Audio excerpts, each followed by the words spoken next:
वापस अगर आऊं हिमंता बिस्वा शर्मा के बयान पर, अगर वो मुद्दे की बात कर रहे हैं, इस मुद्दे को बार बार इग्नोर क्यों करती हैं सियासी पार्टियां, मुझे नहीं समझ आता। लेकिन इस पर चर्चा हमेशा होती है। जैसा मैंने कहा कि आम घरों में, विष्णु शंकर जैन जी, ये घरों में चर्चाएं होती है और बहुत से लोग इसे नकारते भी हैं। यहाँ पर विजय त्रिवेदी जी बैठे हुए हैं। विजय त्रिवेदी जी, मैं इसलिए कह रही हूं क्योंकि बहुत से लोग ये मानते हैं कि पॉसिबिलिटी नहीं है भाई कि आने वाले कुछ समय में हिंदू एक अल्पसंख्यक बन जाए, लेकिन ये चर्चाएं होती हैं। और इसीलिए अगर हिमंता बिस्वा शर्मा इसके बारे में बात कर रहे हैं तो वो एक अपने हिंदू वोटर से कनेक्ट कर रहे हैं। लेकिन क्या इसे सिर्फ एक सियासी मंशा माना जाए? विजय त्रिवेदी जी, ये क्या सिर्फ एक सियासी मंशा है? देखिए सुचित्रा जी, आपकी बात से सहमत हूं मैं कि बहुत सारी जगह पर लोग चर्चा कर रहे हैं। हाँ। लेकिन सार्वजनिक जो पदों पर बैठे हुए लोग हैं, मुख्यमंत्री के पद पर बैठे हुए हैं हिमंता जी या शुभेंदु जी जैसे लोग हैं जो पार्टी के बड़े पदाधिकारी हैं, वो जब ये चर्चा करते हैं तो इस बात की चिंता होती है और होनी चाहिए। गिरिराज सिंह जी भी चर्चा कर रहे हैं इस बात की, है ना। और आप ये समझिए कि ये कारण क्यों हुई चर्चा शुरू, क्योंकि इस बार 2024 में भारतीय जनता पार्टी जो उसका उम्मीद थी उससे नीचे आई। मैं इसको हारना नहीं कहता, लेकिन वो उम्मीद से नीचे आए। 2014 में भी आपको तो मुसलमानों ने वोट नहीं दिया था, लेकिन आपके पास 282 सीट आ गई थी तो आपने कुछ नहीं कहा, तब सबका साथ सबका विकास करते रहे। 2019 में 303 सीट आ गई, तब भी मुसलमानों ने वोट नहीं दिया आपको, तो फिर क्यों नहीं बोला आपने? अब आज 2024 में आप हार गए तो आप, या कम हो गई सीटें, तो आप उस पर उसका सारा जिम्मेदारी मुसलमानों पर डाल रहे हैं। और आप डेमोक्रेटिक सिस्टम को समझिए हिंदुस्तान के। हाँ। क्या हिंदुस्तान के डेमोक्रेटिक सिस्टम में ये है कि जिसको जो वोट देगा उसे ही? अभी तक तो आप ये दावा कर रहे थे कि आपने वोट नहीं दिया, तब भी हमने विकास आपको दिया, उज्ज्वला योजना दी, पीएम आवास योजना दी, सब कुछ दिया। अब इसको दूसरे तरीके से देखिए, भारतीय जनता पार्टी को कितना वोट मिला है? 36% वोट मिला है पूरे देश भर में, ठीक है। उसमें 14% मुसलमान भी जोड़ लीजिए तो 50% हो गए जो मुसलमानों ने नहीं दिया। उसके बाद भी 50% हिंदू हैं जिन्होंने भारतीय जनता पार्टी को वोट नहीं दिया। बंद कर दीजिए उनकी योजनाएं।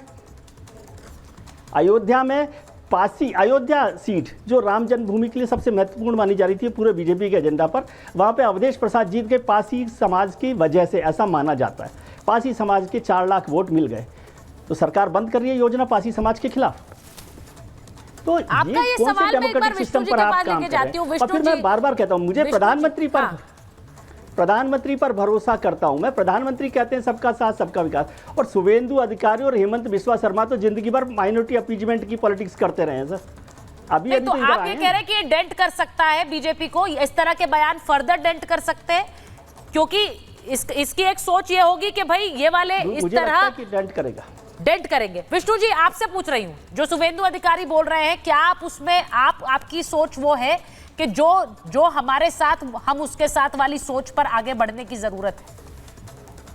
सुचरिता जी, मैं एक सवाल पूछना चाहता हूं। हाँ। अभी यहाँ पे विजय त्रिवेदी जी ने एक बात कही और मैं इनका काफी रिस्पेक्ट करता हूं, पर ये बताइए जरा, चुन के आने के बाद किस सांसद ने ये कहा पार्लियामेंट के पटल पे कि सेंगोल जो है उसको हम हटा देंगे? यहाँ पे सवाल जिस परिप्रेक्ष्य में देखा जा रहा है उस परिप्रेक्ष्य से काफी आगे है सर।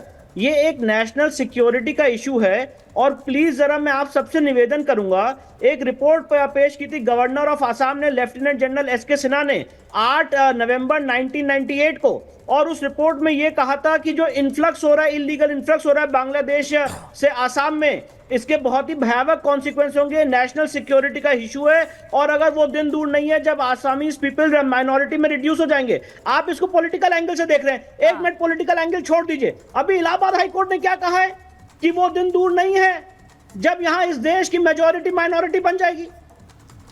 तो ये बहुत ही एक इंपॉर्टेंट इशू है और मैं यही बात आपके सामने आज हाईलाइट करना चाहता हूं। मैं आपका धन्यवाद देना चाहता हूं कि आज इस बहुत ही इंपॉर्टेंट इशू पे आपने डिबेट रखी है। और जिस तरह से जनसंख्या का अनुपात बिगड़ रहा है, ऊपर नीचे हो रहा है, ये एक नेशनल सिक्योरिटी का इशू है और एक सुनियोजित साजिश के तहत, मैं कहना चाहता हूं कॉन्स्पिरेसी के तहत, इस तरह से जनसंख्या का अनुपात बदला जा रहा है कि यहां पे आप लॉ एंड ऑर्डर की सिचुएशन खड़ी कर सके। और ये हम लोगों का हक है इस देश के नागरिक होने के नाते कि उसके ऊपर हम चर्चा कर सके, उसके ऊपर सवाल उठा सके।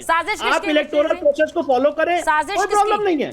पर अगर आप धर्म और जाति के आधार पे वोट मांग के इलेक्शन में आना चाहते हैं, धर्म और जाति के आधार पे रिप्रेजेंटेशन ऑफ पीपल एक्ट के सेक्शन 123(3) का वायलेशन करते हुए, सुप्रीम कोर्ट के अभिराम सिंह के जजमेंट का वायलेशन करते हुए, उसके खिलाफ विरोध है। और मैं एक बात और कहना चाहता हूं सुचरिता जी, ये देश तब तक सेकुलर है जब तक यहाँ पे हिंदू मेजोरिटी में है। मुझे कोई भी आप पूरे वर्ल्ड में देश बताइए जहां पे मुस्लिम मेजोरिटी में और वो देश सेकुलर है।